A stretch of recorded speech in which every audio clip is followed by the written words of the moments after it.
The witch of the Maya, the marsh, sleeps beneath a suffocating blanket of fog. The trees bend and twist, their roots reaching through the black water like hands from shallow graves.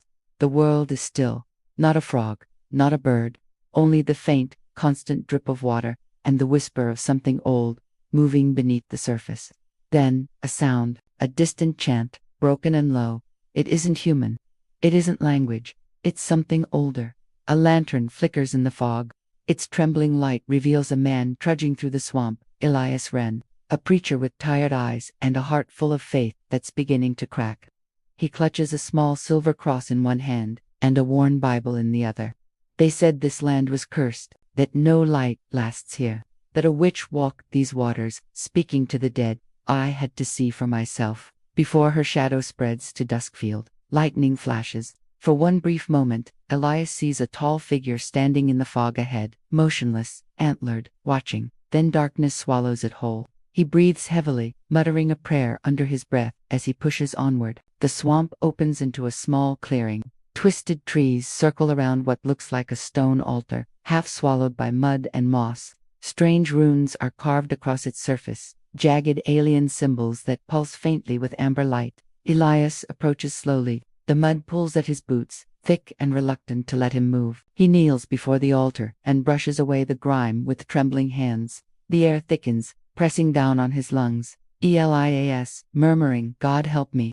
The ground responds a low hum, like the earth itself answering him. The runes begin to glow brighter, crawling with heat and light. Elias steps back. Then a voice speaks low, calm, coming from beneath him. He doesn't listen here. Elias freezes. The voice isn't echoing. It's rising from the earth itself. He stumbles back as the mud splits open. Water bubbles violently, and from the dark gap, a hand reaches upward, blackened, skeletal, dripping with rot. Another follows. A tall figure pulls itself free from the mire. The witch of the mire, she stands impossibly still, cloaked in shadow. Her long, tangled hair floats around her face as if underwater. Her skin is pale gray, cracked like burnt bone. Her eyes burn orange, glowing with trapped fire.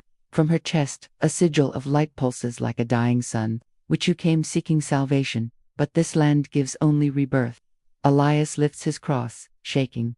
"Elias, you're the one they spoke of. The blight upon this place. I came to end you." The witch tilts her head, amused. The silver cross in Elias's hand melts, dripping through his fingers like candle wax. The air around them ripples. "Which ended. Fool, I am what your kind began." She steps forward, her feet barely touching the ground. The water ripples outward in perfect circles. Elias stumbles backward, falling against something solid, a skull, half buried in the mud. Dozens more lie scattered around him. Flashback, montage fire. A wooden stake burns in the center of a 16th century village. A woman, the same witch, younger, human, screams as the flames consume her. Villagers chant, clutching their rosaries. Villagers shouting, "Burn her! Burn the devil's whore!" But through the crackle of flame, she laughs. The earth keeps what it's owed. The villagers' crops die the next day. The rivers turn to mud. The marsh is born. Back to present, the witch's eyes burn brighter. Her voice deepens, layered with centuries of wrath. "Which they burned me, but the earth kept me. Their prayers fed the fire. Their fear became my flesh." Elias trembles. He opens his Bible, shouting verses desperately. The pages flutter violently until they stop on a blank page. Letters carve themselves into it, burning red hot. Elias screams and throws the book away. It bursts into flame, even in the rain. Elias crying out, "No, I came to cleanse this place. I came to save them."